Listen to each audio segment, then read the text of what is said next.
നമസ്കാരം. തിരുവനന്തപുരം ജില്ലയിലെ നെടുമങ്ങാട് കൊറ്റാമലയിൽ ലത എന്നു പേരുള്ള ഒരു അമ്മ ഇന്നലെ നെഞ്ചു പൊട്ടി കരയുന്നത് നമ്മൾ കണ്ടു. എൻ്റെ പൊന്നുമോനെ ഒന്ന് കണ്ണു തുറക്കടാ, ഞാനൊന്ന് കാണട്ടെ എന്ന് പറഞ്ഞ് ആ അമ്മ പൊട്ടിക്കരയുകയായിരുന്നു. തൊട്ടടുത്ത് മകൻ്റെ ഐഡൻറ്റിറ്റി കാർഡും യൂണിഫോമും ഒക്കെ നെഞ്ചോട് ചേർത്ത് പിടിച്ച് പിതാവ് രാജൻ നെഞ്ചത്തടിച്ച് അലറി കരയുന്നു. അഞ്ചരിക്കണ്ടി ദന്തൽ കോളേജിൽ അധ്യാപകരുടെ പീഡനം മൂലം മരണം സ്വയം തെരഞ്ഞെടുത്ത നിതിൻ രാജിൻ്റെ മൃതദേഹം ഇന്നലെ നെടുമങ്ങാട്ടെ വീട്ടിലെത്തിയപ്പോൾ കണ്ട കാഴ്ചയായിരുന്നത്. മണിക്കൂറുകളുമാണ് നെടുമങ്ങാട്ടെ വാടക വീട്ടിൽ അവർ പൊട്ടിക്കരഞ്ഞുകൊണ്ട് മകൻ്റെ മൃതദേഹത്തെ കെട്ടിപ്പിടിച്ച് അലറി വിളിച്ച് സകല പ്രതീക്ഷകളും നഷ്ടപ്പെട്ട് നിലവിളിച്ചത്. അതിനുശേഷം 2 കിലോമീറ്റർ അകലെയുള്ള ആകപ്പാടെയുള്ള 2 സെന്റ് ഭൂമിയിലേക്ക് അടക്കിന് കൊണ്ടുപോയപ്പോഴും അച്ഛൻ ഒരിക്കൽ കൂടി കാണണം എന്ന് പറഞ്ഞ് ആ മൃതദേഹത്തിൽ കെട്ടിപ്പിടിച്ച് മനോവിഭ്രാന്തിയുള്ള ആളെ പോലെ അലറി കരഞ്ഞു. അമ്മയും അപ്പനും പിന്നീട് ആശുപത്രിയിൽ അഭയം തേടേണ്ടി വന്നു. മനസാക്ഷിയുള്ള ആർക്കും താങ്ങാൻ കഴിയുന്നതായിരുന്നില്ല 22 വയസ്സുള്ള നിതിൻ രാജിൻ്റെ അകാല മരണം. മകൻ മെഡിക്കൽ എൻട്രൻസ് എഴുതി BDSൽ അഡ്മിഷൻ കിട്ടിപ്പോയപ്പോൾ ആ പാവപ്പെട്ട വീട്ടുകാർ ഏറെ പ്രതീക്ഷിച്ചു. ഒരു ഡോക്ടറായി തൻ്റെ മകൻ തിരിച്ചു വരുമെന്ന് അവർ കാത്തിരുന്നു. പക്ഷെ വിധി നേരെ മറിച്ചായിരുന്നു. അവൻ്റെ മൃതദേഹത്തിന് മുമ്പിൽ പൊട്ടിക്കരയാനല്ലാതെ മറ്റൊന്നും ചെയ്യാൻ അവർക്ക് കഴിയുമായിരുന്നില്ല. ഈ മരണത്തോടുകൂടിയാണ് എല്ലാവരെയും ഭയപ്പെടുത്തിക്കൊണ്ട് അഞ്ചരിക്കണ്ടി ദന്തൽ കോളേജിൽ ഡോക്ടർ MK റാം എന്ന മനുഷ്യത്വം ലെവലേശമില്ലാത്ത ഒരു വൃത്തികെട്ട ജാതിവറിയൻ്റെ സ്വഭാവം പുറത്തേക്ക് വരുന്നത്. ദന്തൽ കോളേജിൽ ഒരു വിഭാഗത്തിൻ്റെ തലവനായ ഡോക്ടർ റാം ജാതിവറിയനും വർണ്ണവറിയനും കുട്ടികളോട് ശത്രുത പുലർത്തുന്നയാളുമാണെന്ന് വ്യക്തമാകുന്ന തെളിവുകൾ പുറത്തു വന്നു. സംഗീത നമ്പ്യാർ എന്നു പേരുള്ള മറ്റൊരു അധ്യാപിക യാദൃച്ഛികമായി ഈ വിവാദത്തിൻ്റെ ഭാഗമായപ്പോൾ ഡോക്ടർ റാം അഴിഞ്ഞാടുകയായിരുന്നു. എന്നാൽ ഡോക്ടർ റാമിനെ കുറിച്ചുള്ള പോലെയുള്ള ജാതിവെറി അടക്കമുള്ള ആരോപണങ്ങൾ സംഗീതയെക്കുറിച്ച് കുട്ടികൾ ഉന്നയിക്കുന്നില്ല. സംഗീത വാസ്തവത്തിൽ ഇതിൽ പെട്ടുപോയതാണ്. വാസ്തവത്തിൽ ഇപ്പോൾ ഈ ചർച്ച മുമ്പോട്ട് പോകുമ്പോൾ പലരും മനസ്സിലാക്കാത്തൊരു സംഗതിയുണ്ട്. പലരും പറയുന്നത് സംഗീതയുടെ മൊബൈൽ നമ്പർ കൊടുത്താണ് നിതിൻ രാജ് ലോൺ ആപ്പ് വഴി ലോൺ എടുത്തതെന്നാണ്. യഥാർത്ഥത്തിൽ അങ്ങനെയല്ല. ലോൺ ആപ്പ് വഴി ലോൺ എടുക്കാൻ ആരുടെയും മൊബൈൽ ഫോൺ കൊടുക്കേണ്ടതില്ല, എടുക്കുന്നയാളുടെ ഒഴികെ. എടുക്കുന്നയാളുടെ മാത്രമേ കൊടുക്കാൻ കഴിയൂ. ആ നമ്പറിലാണ് അവർ വിളിച്ച് സ്ഥിരീകരിക്കുന്നത്. ലോൺ ആപ്പ് വഴി എടുക്കുമ്പോൾ അവർക്ക് സെക്യൂരിറ്റി ഇല്ല എന്ന് ഓർക്കണം. എന്നാൽ ഇവർ ആ പണം ഈടാക്കുന്നത് ഇത്തരത്തിൽ ആരെങ്കിലും ലോൺ ആപ്പ് വഴി ലോൺ എടുത്താൽ അവരുടെ സോഷ്യൽ മീഡിയ കോണ്ടാക്റ്റുകളും അവരുടെ മൊബൈൽ ഫോണിലെ കോണ്ടാക്റ്റുകളും പോലും കടന്നു കയറി മോഷ്ടിച്ച് അവരെയൊക്കെ ഭീഷണിപ്പെടുത്തിയും സമ്മർദ്ദത്തിലാഴ്ത്തിയുമാണ്. ഒരു സമൂഹത്തിൽ ജീവിക്കുന്ന വ്യക്തി ഏറ്റവും അധികം ആഗ്രഹിക്കുന്നത് മാന്യതയാണ്. അവൻ്റെ മാന്യത വലിച്ചു കീറുന്ന തരത്തിൽ കള്ളനാണ്, വൃത്തികെട്ടവനാണ് എന്ന് പ്രചരിപ്പിച്ചാണ് വാസ്തവത്തിൽ ലോൺ ആപ്പുകാർ എല്ലാ തട്ടിപ്പും നടത്തുന്നത്. അനേകം കുട്ടികൾ ഇത്തരം ലോൺ ആപ്പുകളിൽ പെട്ട് ജീവിതം ഉപേക്ഷിച്ചിട്ടുണ്ട്. ഇവിടെ സംഗീതയുടെ ഫോൺ നമ്പർ നിതിൻ കൊടുത്തതാണ് എന്ന ആരോപണം പോലും തെറ്റാണ്. ആരുടെയൊക്കെ നമ്പർ ഒരാളുടെ മൊബൈൽ ഫോണിലുണ്ടോ അതൊക്കെ ആക്സസ് ചെയ്യാനുള്ള വളഞ്ഞ വഴികൾ ഇത്തരം മൊബൈൽ ആപ്പുകൾക്കുണ്ട്. അതുകൊണ്ടാണ് അവർ പലപ്പോഴും ലോൺ കൊടുക്കാൻ ഒരു ഈട് പോലും ചോദിക്കാത്തത്. അവരുടെ ഈടെന്ന് പറയുന്നത് ലോൺ എടുക്കുന്നയാളുടെ ആത്മാഭിമാനമാണ്. ആത്മാഭിമാനത്തെ നശിപ്പിച്ചുകൊണ്ടാണ് അവർ പണം തിരിച്ചു പിടിക്കുന്നത്. ഇവിടെ നിതിൻ സംഗീത എന്ന അധ്യാപികയുടെ ഫോൺ നമ്പർ കൊടുത്തു എന്ന് ആരോപിക്കപ്പെടുന്നത് തന്നെ തെറ്റാണ്. നിതിൻ അങ്ങനെ ചെയ്തിട്ടില്ല. ലോൺ ആപ്പുകാർ സ്വന്തം കണ്ടെത്തി ഉപദ്രവിച്ചതാണ്. ഇത് മനസ്സിലാക്കാതെയാണ് സംഗീത കൊണ്ടുപോയി പരാതി കൊടുത്തതും ഈ പരാതി ജാതിവെറിയനായ വർണ്ണവെറിയനായ ഡോക്ടർ റാം മുതലെടുത്തതും. ഈ ലോൺ ആപ്പുമായി ബന്ധപ്പെട്ട വിഷയത്തിൻ്റെ പശ്ചാത്തലത്തിൽ പൊതുവെ വിദ്യാർത്ഥികളോട് മോശമായി പെരുമാറുന്ന എല്ലാവരുടെയും ആത്മാഭിമാനത്തെ പിച്ചി ചീന്തി സന്തോഷം അനുഭവിക്കുന്ന റാം തൻ്റെ സഹപ്രവർത്തകയ്ക്ക് ഇങ്ങനൊരു അനുഭവം ഉണ്ടായതോടെ, അങ്ങനെ ഒരു പരാതി ഉണ്ടായതോടെ അത് പറഞ്ഞ് നിതിൻ രാജിനെ നിരന്തരമായി അധിക്ഷേപിച്ചു കൊണ്ടിരുന്നു. ക്ലാസ്സിൽ വെച്ച് എണീപ്പിച്ച് നിർത്തുക, ചീത്ത വിളിക്കുക, അമ്മയെപ്പോലും പരിഹസിക്കുക, ജാതി വിളിച്ച് പൊട്ടിത്തെറിക്കുക തുടങ്ങിയവയൊക്കെ റാം നിതിനോട് ചെയ്തു. സഖി കെട്ട് ക്ലാസ്സിൽ വെച്ച് നിതിൻ റാമിനെ ചോദ്യം ചെയ്തു. ഇതോടുകൂടി നിന്റെ 3 മാർക്ക് പോയിരിക്കുന്നു എന്ന് വീട്ടിൽ പറയാൻ റാം ഭീഷണിപ്പെടുത്തുകയാണ്.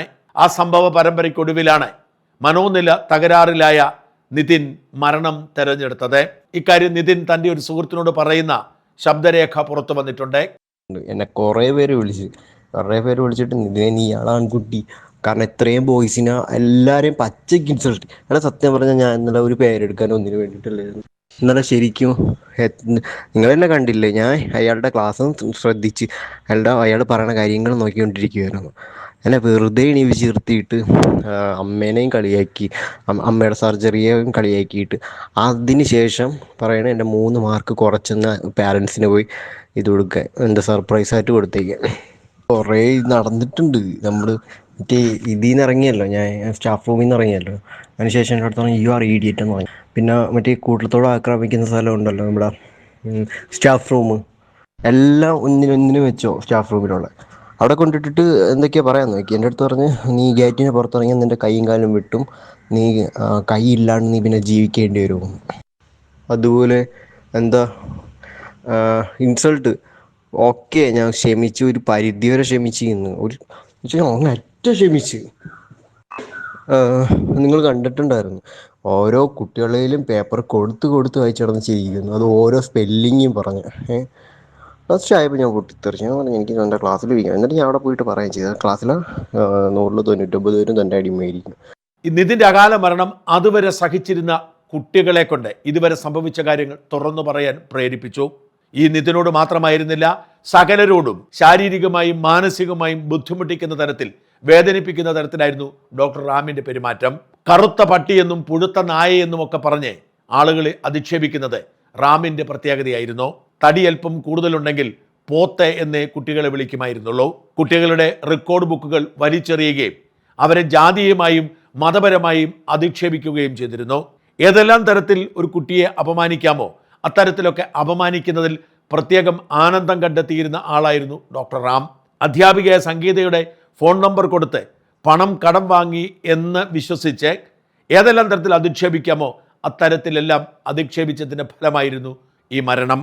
കുട്ടികൾ പലരും പലതവണയായി ഡോക്ടർ റാമിനെതിരെ പരാതിപ്പെടാറുണ്ട്. ഇത്തരം കുട്ടികളുടെ പരാതിയെ തുടർന്ന് നേരത്തെ 2 മാസം ഇയാളെ സസ്പെൻഡ് ചെയ്തിരുന്നു. പിന്നീട് അയാൾ ആൺകുട്ടികളെ കൊണ്ട് പെൺകുട്ടികളെ തല്ലിപ്പിക്കും, തനിക്കെതിരെ പരാതി വരില്ലല്ലോ എന്ന് പറഞ്ഞ് ഇത്തരത്തിൽ അധിക്ഷേപ വാക്കുകളും ശകാരവും തല്ലുമൊക്കെ കൊടുത്ത് കുട്ടികളെ ഭയപ്പെടുത്തിയാണ് ഇയാൾ ആനന്ദം അനുഭവിച്ചത്. ഏതെങ്കിലും ഒരു കുട്ടി എതിർക്കാൻ ശ്രമിച്ചാൽ അവർക്ക് ഇന്റേണൽ മാർക്ക് നഷ്ടപ്പെടുത്തും, അവരെ അപമാനിക്കാവുന്നതിൻ്റെ പരമാവധി അപമാനിക്കും. എന്തായാലും പോലീസ് ഉണർന്നു പ്രവർത്തിച്ചു. ഡോക്ടർ റാമിനെയും സംഗീതയും പ്രതി ചേർത്തുകൊണ്ട് SC/ST അട്രോസിറ്റി ആക്റ്റും ആത്മഹത്യാ പ്രേരണയും ചുമത്തി കേസെടുത്തിട്ടുണ്ട്. 2 പേരും മുങ്ങിയിരിക്കുകയാണ്. മുൻകൂർ ജാമ്യാപേക്ഷയുമായി നീങ്ങുമെന്നാണ് റിപ്പോർട്ടുകൾ. മാതാപിതാക്കളുടെ ജോലിയും ജാതിയും വരുമാനവും നോക്കിയായിരുന്നു ഡോക്ടർ റാം കുട്ടികളോട് പെരുമാറിയിരുന്നത് എന്ന് റിപ്പോർട്ടുണ്ട്. ഒരു പെൺകുട്ടിയുടെ ട്രാൻസ്ജെൻഡറുടെ ലുക്കുണ്ടല്ലോ നിനക്കെന്ന് പറഞ്ഞതിൻ്റെ പേരിൽ ആ പെൺകുട്ടി പൊട്ടിക്കരഞ്ഞത് കോളേജിലുള്ള സഹപാഠികൾ പറയുന്നു. നിന്റെ മുഖത്തെങ്ങനെ ഭർത്താവ് നോക്കുമടി പോത്തെ എന്ന് വിളിച്ചാണ് ഒരു വിദ്യാർത്ഥിനിയെ അധിക്ഷേപിച്ചത്. ഇത്തരത്തിൽ വർണ്ണത്തിൻ്റെയും ജാതിയുടെയും ധനത്തിൻ്റെയും ഒക്കെ വഴിയിൽ കുട്ടികളെ അപമാനിച്ച് നടന്ന ഡോക്ടർ റാമിൻ്റെ അപമാനം സഹിക്കാനാവാതാണ് നിതിൻ രാജ് ജീവനൊടുക്കാൻ തീരുമാനിച്ചത്. ഗേറ്റിന് പുറത്തിറങ്ങിയാൽ നിന്റെ കൈയും കാലും തല്ലിയൊടിക്കും എന്നുവരെ റാം പറഞ്ഞതായി തെളിവുകൾ പുറത്തു വരുന്നുണ്ട്. ഇത്തരം ഭയാനകമായ പലതും നമ്മുടെ കാമ്പസുകളിൽ നിരന്തരം സംഭവിക്കുന്നു. കുട്ടികൾക്ക് പ്രതിഷേധിക്കാൻ ശക്തിയില്ല. അങ്ങനെ പ്രതിഷേധിച്ചാൽ അവരുടെ മാർക്ക് പോകും, അവർ പരീക്ഷയിൽ തോറ്റുപോകും.